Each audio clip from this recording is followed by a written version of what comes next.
Hey guys, Untitled HD here, back with another video. So in this video, we're going to be looking at the ray tracing for Fortnite. If you have the Nvidia graphics card and with the RTX 2060 or higher, or if you just have the Nvidia RTX graphics card, you can have ray tracing enabled in Fortnite. If you see your RTX ray tracing disabled in the Fortnite, you need to change your DirectX to DirectX 12 in the settings, as you can see in the video. Once you do that, you can switch on ray tracing. Make sure you restart Fortnite once you do this. So after you restart, you will have your ray tracing on successfully. Also guys, in this timestamp of this video is where I'm going to be showing you the comparison of with the ray tracing on in Fortnite and without the ray tracing.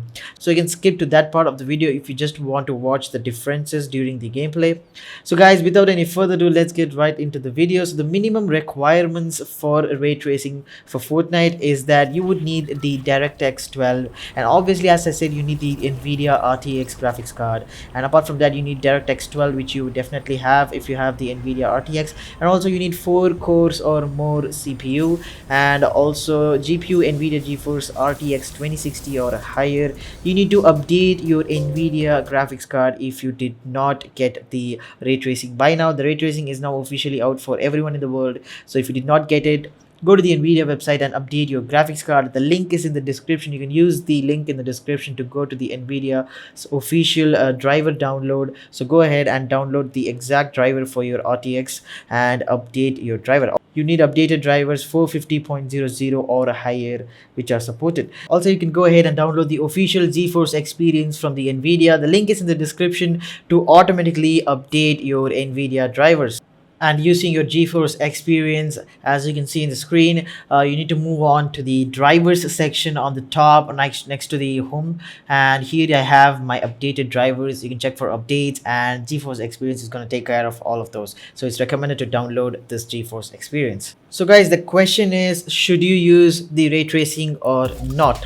As we all know, ray tracing is only going to be the reflections, and also a new option called DLSS. So what DLSS is that it's going to actually improve your performance by decreasing your 3D resolution in the game. We all know the 3D resolution settings in the game. If you keep it in 100%, it's gonna render all the pixels. It's gonna render all of the graphic content on your screen. If you have your 1080p screen, it's gonna render all of the 1080p pixels on the screen.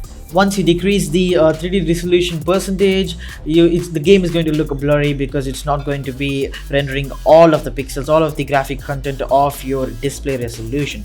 So the good thing about DLSS is that it decreases the 3D resolution and uses a technology, a new Nvidia's DLSS feature, to actually trace and improve the 3D resolution without having to make it 100%. So what this is that it's going to not render all of the information on the screen. Instead, it's going to use some kind of a feature, the Nvidia's new feature, to actually guess and judge what it's going to be on the screen, and it's just going to like evaluate what it's going to be there. So it's going to look like 100% of 3D resolution, but it's going to be around 50 to 60%. You can change the DLSS to low, medium, high, or even epic. So that option is also there in the settings of the Fortnite. So those are the two new options, the DLSS and also the ray tracing.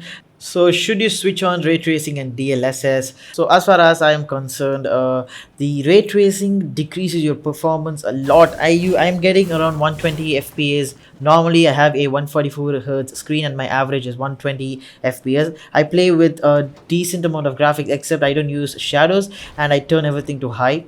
So if I switch on ray tracing, the FPS just decreases a lot and it becomes 30 to 40. So it's going to run, the FPS is going to break down a lot if you're going to use ray tracing, because it uses reflection and also the ambient occlusion. So those are going to take away your FPS a lot. So using ray tracing is not actually recommended unless or until if you have a very powerful machine, which is the RTX 2080 with 8 cores CPU. If you have that, you can definitely use it, but I don't think think you're going to be getting 120 fps, or probably you're going to be getting 60 fps or even lesser than that if you're going to be using ray tracing. But definitely you can use the DLSS feature alone. You can go ahead and keep the DLSS to medium. It would automatically decrease your 3D resolution. If you go in the settings, as you can see, it's going to decrease the 3D resolution automatically. It's going to improve your performance of the game and you're going to gain more FPS. So that is a really good thing. So according to me, according to my personal preferences, RTX, the ray tracing, I am going to switch it off. I'm going to be switching it off because it's just going to be giving me reflections in the game, and that's not going to be of any advantage. And the disadvantage is that I'm going to lose FPS. I'm losing a lot of FPS. If I turn the ray tracing to around a low or medium sort of graphics in the settings, I do get around 60 to 65 FPS with ray tracing medium graphics. But if I change it to high, it's going to drop to 30 to 40 FPS. So I like playing my Fortnite game in 120 FPS average. It's actually an advantage if you have more FPS. So I would suggest you to not use ray tracing, but you could definitely go ahead and give it a try. It depends on your GPU and your CPU. As I said, if you have the RTX 2080 with a minimum of 8 cores, you can definitely go ahead and switch on RTX ray tracing.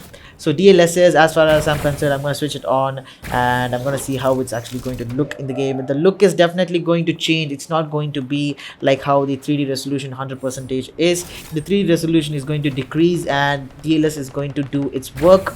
There will be differences, but it's going to look much better and you will definitely gain more FPS and performance. So those are the ray tracing and DLSS. So that is exactly what these both concepts are. So hope you guys understood what these are, and in the screen I'm just going to be showing you the differences with ray tracing on and without ray tracing on. So go ahead and enjoy the video, and also if this video helped, give it a thumbs up, and also make sure you comment down below what your opinion is about ray tracing after watching this video. Also let me know what the differences you could spot with ray tracing on and off. So here you go guys, watch the split screen of ray tracing on and ray tracing off.